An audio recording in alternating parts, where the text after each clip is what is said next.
Berbicara mengenai do or die. Pada saat tindakan-tindakan yang butuh ketegasan seperti ini, Pak Mario, ada satu hal yang menarik perhatian, yaitu adalah kebiasaan. Bagaimana kalau orang sudah terbiasa untuk melakukan sesuatu yang tidak efektif? Apa yang harus dilakukannya? Oke, super sekali pertanyaannya. Terima kasih Mas Ilbram. Pribadi, yang seorang disebut pribadi atau mempunyai karakter, itu dibentuk oleh kebiasaan. Kebiasaan adalah, misalnya, kebiasaan adalah hal-hal kecil yang dilakukan berulang-ulang. Satu lagi apa? Sepanjang waktu. Ini kebiasaan. Berarti orang yang mau mengubah karakternya harus mengubah kebiasaannya. Nah, orang yang mau mengubah kebiasaannya, mengubah hal yang kecil. Maka jangan mengeluhkan yang tidak bisa Anda kerjakan. Kenapa mengeluhkan yang tidak bisa dikerjakan? Itu loh, banyak orang itu hal-hal yang kecil belum diselesaikannya dengan baik, mengeluh kehidupan ini tidak adil karena tidak bisa melakukan sesuatu yang besar. Maka mulailah dari yang dekat, dari yang sederhana, dari dirimu, dan upayakan sesegera mungkin. Jadi kalau gitu, yuk cari yang kecil yang belum Anda lakukan. Jangan takut Anda tidak bisa melakukan yang besar. Takutlah kalau yang kecil saja tidak Anda lakukan. Itu. Terima kasih jawabannya Pak Mario. Sekarang saya kembali kepada Anda yang ingin bertanya. Saya persilahkan. Bapak. Selamat malam Pak Mario, saya Manto dari Jakarta. Yes Bapak. Pertanyaan saya adalah berkaitan dengan do or die ini. Kesempatan apa yang akan diperoleh oleh orang-orang yang melakukan do in silence? Do in silence. Do in silence. Ya. Dan bagaimana caranya seandainya saya sebagai pemimpin, saya bisa melihat orang-orang seperti itu. Terima kasih Pak. Melakukannya di belakang layar. Okay? So doing in silence is okay. Tidak ada masalah. Masalahnya Bapak memerlukan kredibilitas. Kredibilitas itu penghormatan pada nama Bapak. Kalau disebut nama Bapak orang hormat, itu Bapak perlukan. Karena Bapak mau amar ma'ruf, nahi mungkar. Bagaimana mungkin orang tidak dihormati bisa memajukan kebaikan dan mencegah keburukan? Amar ma'ruf, nahi mungkar bukan perintah untuk orang kecil, Pak. Untuk orang besar. Jadi doing in silence is okay kalau memang Anda tidak ingin berpengaruh dalam nama Anda sendiri, tapi dalam pengaruh pribadi kepada orang-orang yang bisa Anda pengaruhi. Tetapi kalau Anda bisa tampil dan menjadi seseorang yang dihormati karena mewakili kebenaran Tuhan, mengapa tidak? Jangan sampai yang terkenal itu orang-orang tidak baik. Gitu. Bisa kita masuk pada kesimpulan Pak Mario?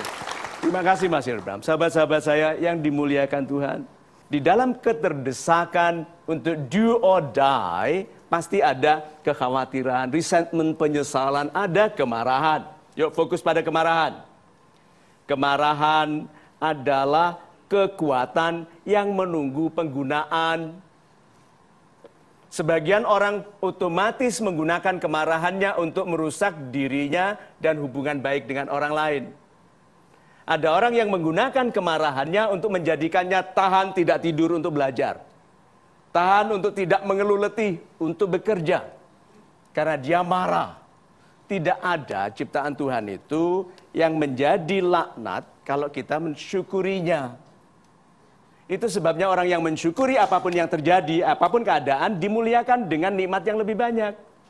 Jangan pernah kita dalam kemarahan membuang orang. Aku nggak mau berhubungan dengan suku ini. Aku nggak mau berhubungan dengan agama ini. Aku nggak mungkin cari uang di wilayah itu. Karena Tuhan akan menunjukkan, hei, nikmat Tuhan itu bisa kau dapat dengan cara apapun, dengan sekecil-kecilnya kemampuan. Kalau kamu patuh dalam kebaikan. Nah, cara Tuhan menunjukkan kita kebaikan dengan cara mendorong, mendekatkan kita kepada tempat-tempat yang tadinya kita tidak sukai. Orang yang terdesak selalu menolak dorongan menuju kebaikan.